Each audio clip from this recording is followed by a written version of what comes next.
SpectrumTv, broadening your horizon.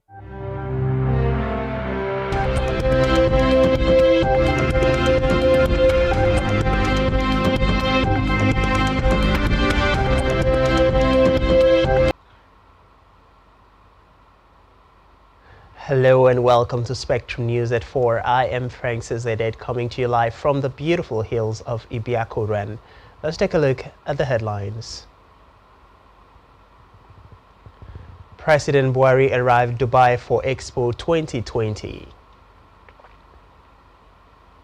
Court orders DSS to allow Nnamdi Kanu maximum comfort to practice his fate in detention.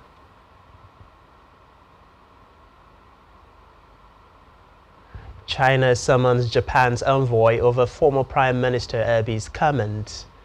Details of those stories and more in a moment.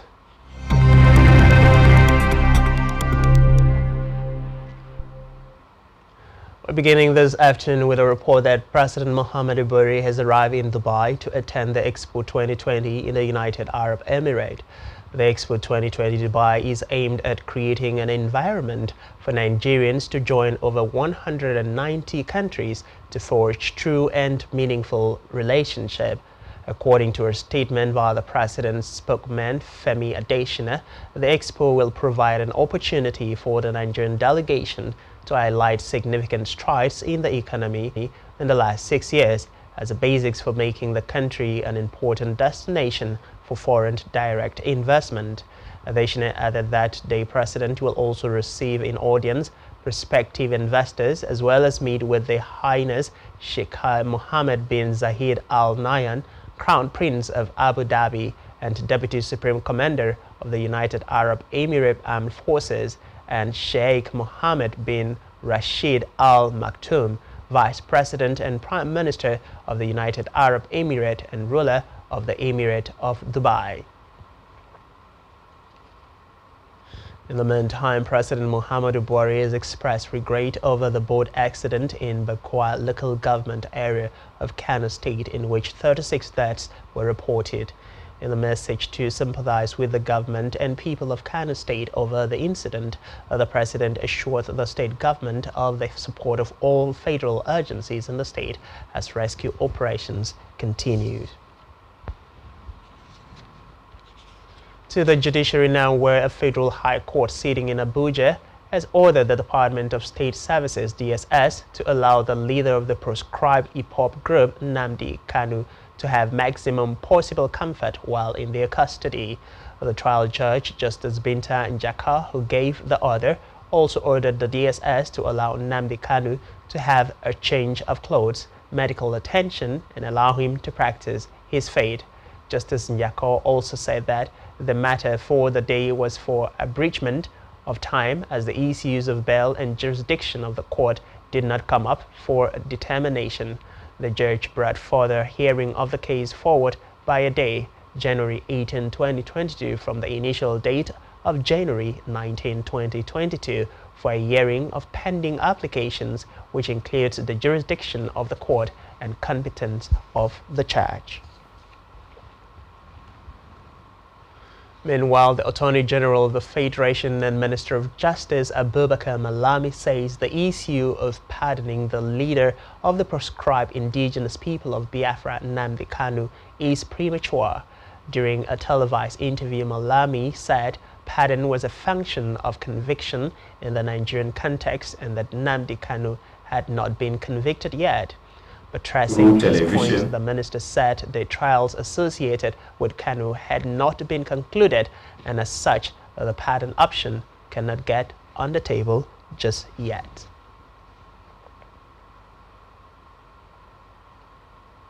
On INEC, the Independent National Electoral Commission has broken its silence on a later written tweet by President Muhammadu Buhari over the contentious Electoral Act Amendment Bill. The President, who received the bill on November 19, has until December 19 to sign it or withhold his assent and communicate to the National Assembly his views and comments about it. The electoral umpire was quoted by saying, if after 30 days the President refuses to sign the bill and the National Assembly is not in support of the President's amendments or reservations, the Senate and the House of Representatives can recall the bill and pass it into law. Reacting to the President's letter on Wednesday, INEC National Commissioner and Chairman of its Information and Voter Education Committee, Festus Okoye, said its position constitutionally, legally and administratively was that the electoral management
Thanks for staying tuned. Sincere apology for the technical glitch. Elsewhere, federal government has thrown its weight behind the Lagos state government's white paper on the report of the judicial panel set up to probe cases of police brutality and shooting at the Lekki toll gate, promising to take further actions. Recall that the Lagos state government rejected key recommendations of the panel's report, especially the ones that bordered on shooting at Lekki toll gate by security agents. The Attorney General of the Federation and Minister of Justice, Abubakar Malami, senior advocate of Nigeria, who spoke in an interview as regards the white paper, said the report depends on the perspective one looks at it and the prevailing laws that are in context. He further said when one talks about law, that are exclusively applicable to the Federation in context of the actual situation, that it was not out of place to arrive at a conclusion. On legislative matter, the Senate has amended the National Health Insurance Act, repealed and reenactment Bill 2021, which was passed by the National Assembly in April last year. The Red Chamber, however, at plenary considered a motion sponsored by the Senate leader Yahya Abdullahi for the recommittal of some clauses. Reading the lead debate on behalf of the Senate leader, the Deputy Leader, Ajayi Borofis, explained that the decision of the National Assembly to amend the bill was in line with the need to address all observations raised by the President. Accordingly, the upper chamber deleted Clause 20 of the bill, which provides for a third-party administrator. It also amended the provisions of Clause 24, Sub 2 on the implementation of the Basic Health Care Fund. Still on legislative matters, the House of Representatives has mandated the Inspector General of Police, Osman Al-Khali Baba, to ensure the removal of illegal and unnecessary police and military checkpoints on all roads in the country. The House also directed him to remove all the wooden barriers across the roads as it affects lifespans of road. It further mandated its Committee on Works to investigate the status of road concessions that has been given out in the past 6 months and report back within 2 weeks for further legislative action. There is urgent public importance on the need to investigate loss of many lives on the Onitsha-Owerri Expressway within Ihiala Federal Constituency, which was sponsored by Chudi Moma of ABGA, ANAMBRA.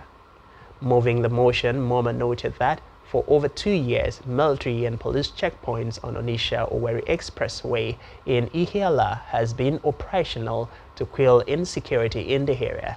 However, he lamented that road users have since been subjected to devastating, degrading and inhuman treatment occasioned by the operation of the military and police checkpoints in that area. Away from that, a federal high court in Abuja has dismissed a suit seeking the disqualification of former governor of the Central Bank of Nigeria, Professor Charles Soludo, as Anambra State Governor-elect. Delivering judgment in the suit instituted by Adinu Valentine and Chukwuebuka Okudike, Justice Taiwo described the suit as frivolous, irritating, baseless, and lacking of merit. Taiwo accused the plaintiffs of seeking to use the court to scuttle democracy and awarded 2 million naira against them to be paid to Soludo and Deputy Governor-elect Onyeka Ibezim. Recall that the plaintiffs had urged the court that Soludo gave false information in the affidavit form EC9 he submitted to the Independent National Electoral Commission, INEC, and should therefore be disqualified from contesting the governorship position. In Nasarawa State, Governor Abdullahi has offered automatic employment to 2 daughters of former chairman of the All Progressive Congress in the state, Philip Shekwao, who was murdered at his residence last year. Speaking during the first memorial lecture organized in honor of their late father, Sule explained that the gesture was in fulfillment of the promise he made to the family. The governor said the employment of the daughters of the slain chairman, Zipporah and Jadida Phillips Shekwao, was with immediate effect in order for them to remain focused in the pursuit of their respective endeavors.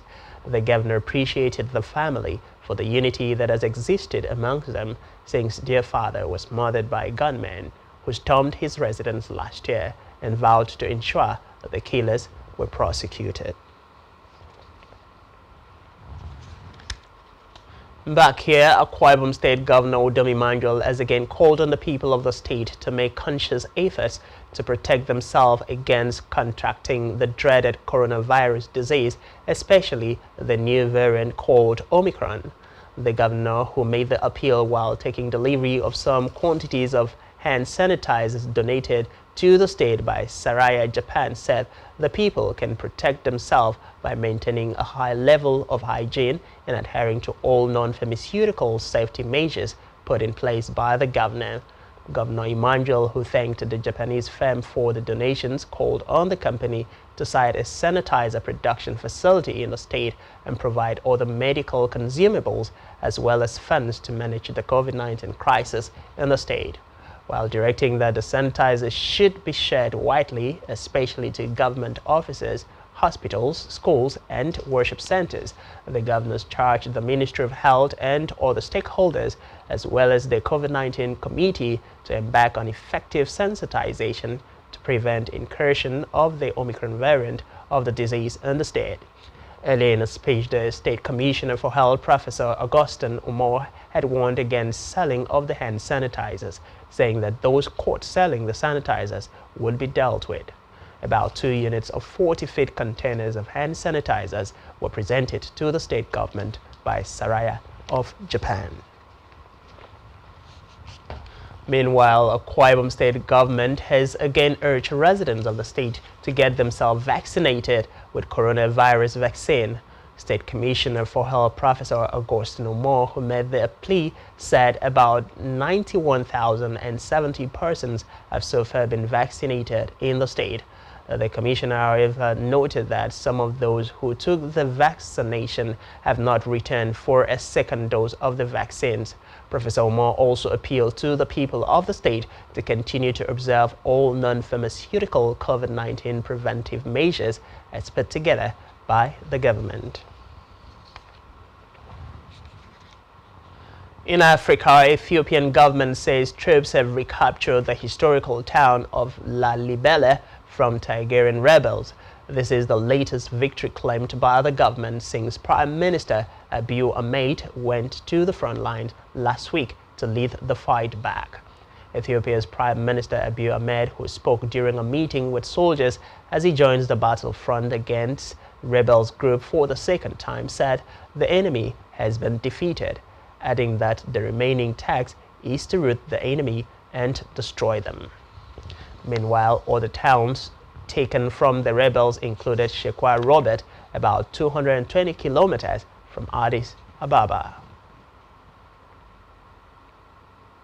On the foreign scene, China's foreign minister has summoned Japan's ambassador in Beijing, Hindu Turami, for an emergency meeting. This comes after former Japanese Prime Minister Shinzo Abe said neither his country nor the United States could stand by if China attacked Taiwan. In a statement, the Assistant Foreign Minister Hu Jin-young called Abe's remark erroneous and a violation of basic norms of relations between China and Japan in the meeting. Hu said Abe's comments openly challenged China's sovereignty and gave brazen support to Taiwan independence forces. Still on the foreign scene, the U.S. Supreme Court appears poised to accept a Mississippi law that would bar abortions after 15 weeks of pregnancy, even in the cases of rape or incest. In yesterday's hearing into the case, conservative judges hinted that a majority backed upholding the law in the years since the fertile viability standard has acted. Meanwhile, lawyers defending the Mississippi law have asked the court to overturn two previous landmark decisions regarding abortion. The first, 1970s Rose versus Wade, gave women in the U.S. an absolute right to an abortion in the first 3 months of pregnancy and limited rights in the second trimester.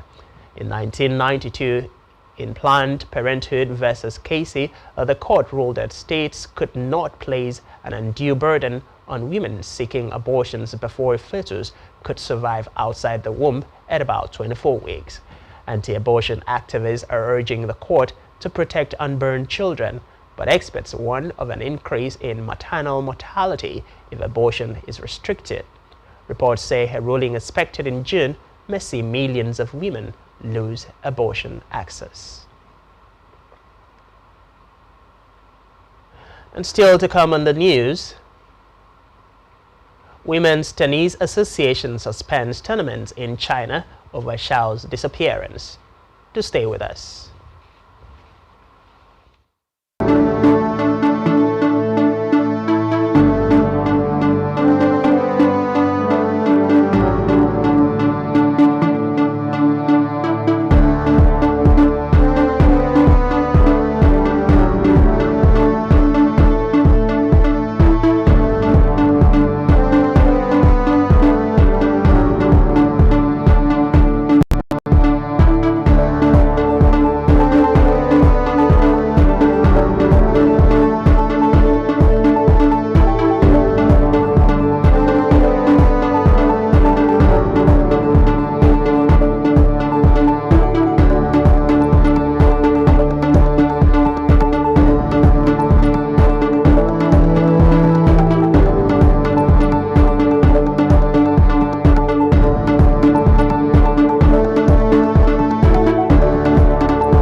Thanks for staying tuned. Now on to business. Nigeria's external reserve has reportedly fallen by $610 million in the last month. Figures obtained from the Central Bank of Nigeria showed that the reserve dropped to $41.2 billion as of November 29 from $41.8 billion on October 29. The CBN said at the present level, the external reserve could meet the country's 9-month import demand with support from the bank's demand management policy. In health, COVID-19 cases in Nigeria have increased by 52 to 214,270. The new cases comprises 29 infected persons in Lagos State, 12 in the Federal Capital Territory, 4 in Kaduna, 3 in Bauchi, 2 in KANO, and 1 each in Ogun and Oyo states. 207,312 persons have so far been discharged, while 2,978 have died from the virus. In sports, the Women's Tennis Association has announced the immediate suspension of all tournaments in China amid concern for Chinese tennis player Peng Shuai. The 35-year-old disappeared from public view from 2 weeks after accusing a top Chinese official of sexual assault. And still in sport, Qatar has inaugurated 2 FIFA World Cup 2022 stadiums, Al Bayt and 974 on the opening day of the FIFA Arab Cup 2021. Al Bayt, a 60,000-seater venue designed to resemble the tent historically used by nomadic people in the Gulf region, hosted Qatar's 1-0 victory against Bahrain. The stadium will also host the opening match of Qatar 2022 in just under a year. The inauguration of Al Bayt was attended by the Emir of Qatar, Sheikh Tamim bin Hamad Al Thani, who officially announced the start of the tournament. Under entertainment news, Alec Baldwin says he never pulled the trigger of the gun that shot director of photography Helena Hutchins on the set of Rushed. Speaking in an excerpt released from his first sit-down interview since the October shooting, Baldwin said he has no idea how a live bullet got in the cold .45 revolver he used in the scene, stressing that someone put a live bullet in the gun.